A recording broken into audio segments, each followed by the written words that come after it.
For international students, the decision to pursue an MBA in the US is increasingly feeling like a huge gamble. On one side, there's the promise of better career opportunities, new skills, the potential to level up a new network. But on the other side, there are a lot of not so pleasant realities attached to an MBA, which I think are not talked about enough as applicants make such a huge life altering decision. This is considering now when the price tag of an MBA program in the US on average is edging around $250,000. My name is Himanshu, and I graduated with an MBA from Yale School of Management in 2024. When I was going through the MBA program myself, there were countless moments when I realized things and I thought to myself, how did I not know about this before I made this decision to completely upend my life and move thousands of miles away from my home in India.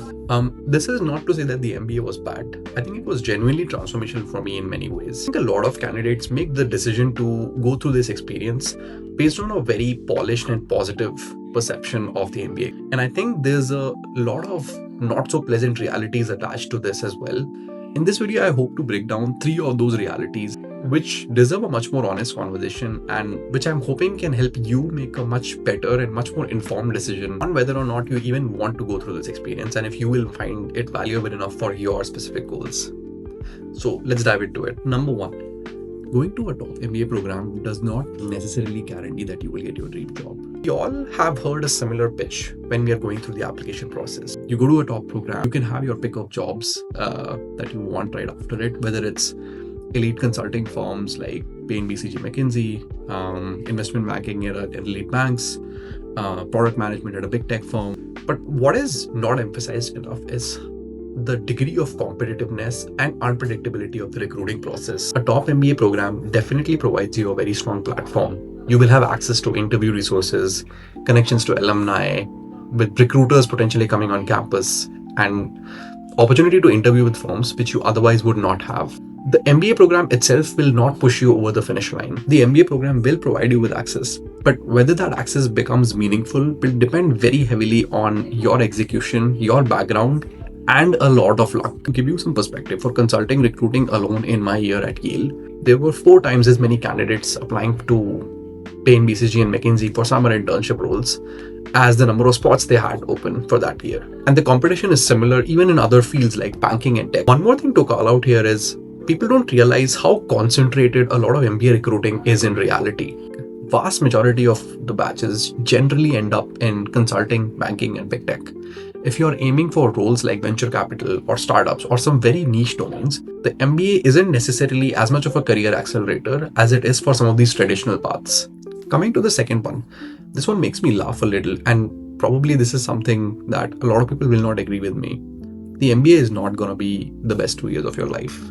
This is a line that I heard a lot in admissions brochures and admissions videos of a lot of schools, and also some alumni talking about it this way.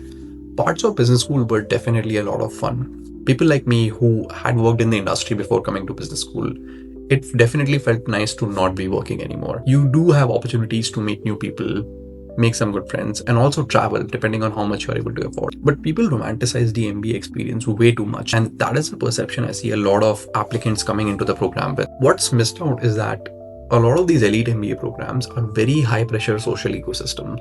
You are almost always surrounded by extremely ambitious people who are comparing themselves to each other constantly. Everyone around you is recruiting, everyone around you is networking, everyone around you is trying to optimize for their time there.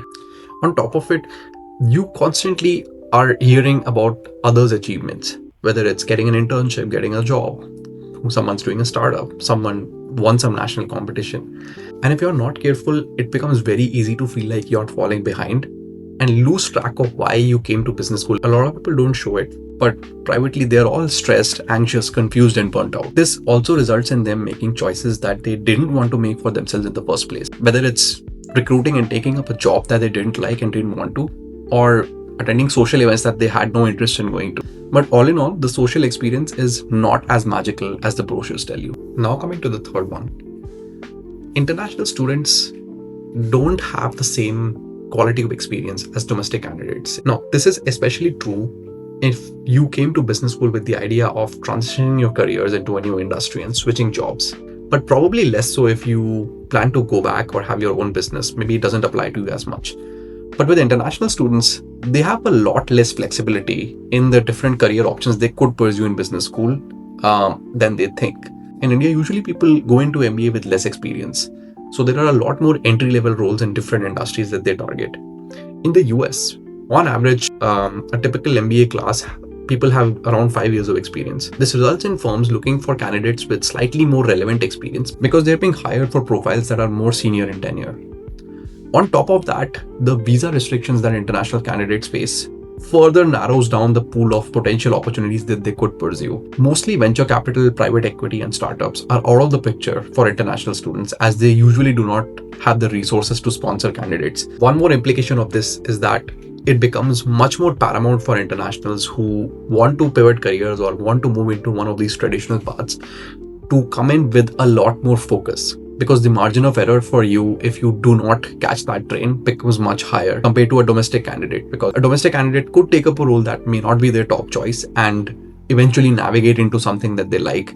But with internationals, given the visa constraints, there are fewer opportunities that you will be eligible for naturally, and if you don't get them, it becomes a much more tricky situation for you in the end. Now, through all this, I don't mean to discredit the MBA experience altogether. I do think that it was very rewarding for me personally. It gave me career opportunities, friendships, and perspectives, which I think would have been otherwise very difficult for me to get. And I think it would definitely add value to my career and my personal growth over the next whatever years I'm going to be out there. I do think that a lot of content that applicants consume online about the MBA is very, very optimistic, and it undermines some of these not so pleasant realities that are also attached to the MBA experience. If you enjoy this content, please do like and subscribe to my channel.